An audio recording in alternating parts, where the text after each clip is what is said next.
উত্তর চব্বিশ পরগনা জেলা ক্রিকেট অ্যাসোসিয়েশন আয়োজিত এক ক্রিকেট টুর্নামেন্টের ফাইনাল খেলাতে প্রধান অতিথি হিসেবে উপস্থিত ছিলেন প্রাক্তন অধিনায়ক সৌরভ গঙ্গোপাধ্যায়।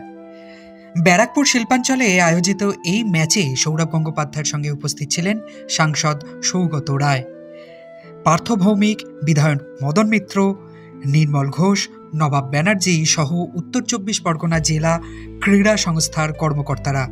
এছাড়াও ছিলেন কামারহাটি পৌরসভার পৌরপ্রধান গোপাল সাহা, পানিহাটি পৌরসভার পৌরপ্রধান সোমনাথ দে। সৌরভ গঙ্গোপাধ্যায় এদিন কথা বলেন উত্তর চব্বিশ পরগনার ক্রীড়া ব্যবস্থা নিয়ে। উত্তর চব্বিশ পরগনার খেলোয়াড়দের জন্য দরকার উন্নত পরিকাঠামোর, যা নিশ্চিত করবে ভালো প্রশিক্ষণ ব্যবস্থা। নজর দেওয়া দরকার মাঠের প্রতিও।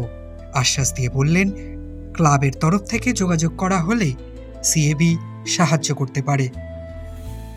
ডিস্ট্রিক্ট ক্লাব লিগ টুর্নামেন্টের ফাইনাল, তাই যারা এখানে খেলছে খেলাটা হয়তো কিছু সময় বন্ধ আছে আমাদের এই আজকে ছোট্ট ক্রিয়াকর্মের জন্য। তাই তোমাদের অনেক শুভেচ্ছা, অনেক ভালোবাসা, ভালো করে খেলাধুলো করো। মেয়েরা যারা আজকে জিতেছে, যারা কিছুদিন আগে জিতেছে অ্যাকচুয়ালি সিএবি টুর্নামেন্ট, অনেক অভিনন্দন তাদের। 2022-এও জিতেছে, এবছরও জিতলো 2025 হাওড়া মাঠে। সিএবি অনেক খেলা অর্গানাইজ করে ডিস্ট্রিক্টের জন্য, ছেলেদের মেয়েদের, শুধু ডিস্ট্রিক্ট নয় সারা পশ্চিমবঙ্গ জুড়ে ক্লাব লেভেলে, ক্লাব ক্রিকেটে, বেঙ্গল, রঞ্জি ট্রফি, সমস্ত খেলা সিএবি প্রায় বছরে প্রায় 2000-এর মতো খেলার ব্যবস্থা করে সিএবি সারা পশ্চিমবাংলা জুড়ে। তাই এই খেলাধুলোর সঙ্গে যারা যুক্ত, আমি জানি তারা কতটা নিঃস্বার্থভাবে ঘন্টার পর ঘন্টা সময় দিয়ে এই খেলাগুলো এগিয়ে নিয়ে যায়। সুন্দর পরিবেশ আজকে, কারণ একদম গঙ্গার ধারেই মাঠ। আমি বাপ্পাদাকে, নবাবদাকে, ডিস্ট্রিক্ট স্পোর্টস ফেডারেশনের সভাপতিকে আমি রিকোয়েস্ট করবো যে সিএবির কাছে যেন একটা আবেদন করে এই মাঠটাকে সুন্দর করে তোলার জন্য, কারণ এর মাঠের ঘাস, এই মাঠের ঘাস, তারপরে মাটি দিলে এই মাঠটা আরো সুন্দর হয়ে উঠবে, আর ছেলেদের খেলাধুলোর জন্য অনেক সুযোগ থাকবে। কিছুটা দূরেই আরিয়াদো একটা সুন্দর মাঠ আছে, আমি ওখানে এসেছি, এখানে দ্বীপ আছে আমার সাথে। আরিয়াদো মাঠটাও খুব সুন্দর। তাই নর্থ চব্বিশ পরগনার এই বিভিন্ন এই জায়গার এত খেলার সুযোগ, সেই সুযোগগুলো যাতে ঠিক করে মেনটেন করা হয় সেই দিকে নজর দেবেন।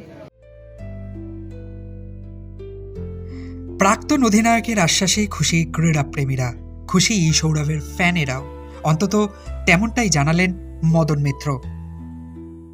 মহারাজের যে গ্ল্যামার, তার যে অ্যাকসেপ্টেন্স, মহারাজা আজকে উত্তর চব্বিশ পরগনা সৌরভ যখন ঢুকলো তখন হাজার হাজার মানুষ চারিদিক থেকে একটাই সুরে বলল, মহারাজা তোমারে সেলাম। সৌরভকে সেলাম জানানো হলো। উত্তর চব্বিশ পরগনা হচ্ছে খেলোয়াড়দের আতুরঘর, এখান থেকে খেলোয়াড় তৈরি হয়, ফুটবল ক্রিকেটের খেলোয়াড় এখান থেকে তৈরি হয়। সৌরভের মতো একজন এত বড় আইকন, এত বড় সেলিব্রিটি, সে যদি আমাদের মদত করে এইভাবে, আর তার সঙ্গে মমতা বন্দ্যোপাধ্যায়ের ডিপার্টমেন্ট, অরূপ বিশ্বাসের সরাসরি হস্তক্ষেপ, আমরা নিশ্চয়ই এমন জায়গায় যাব।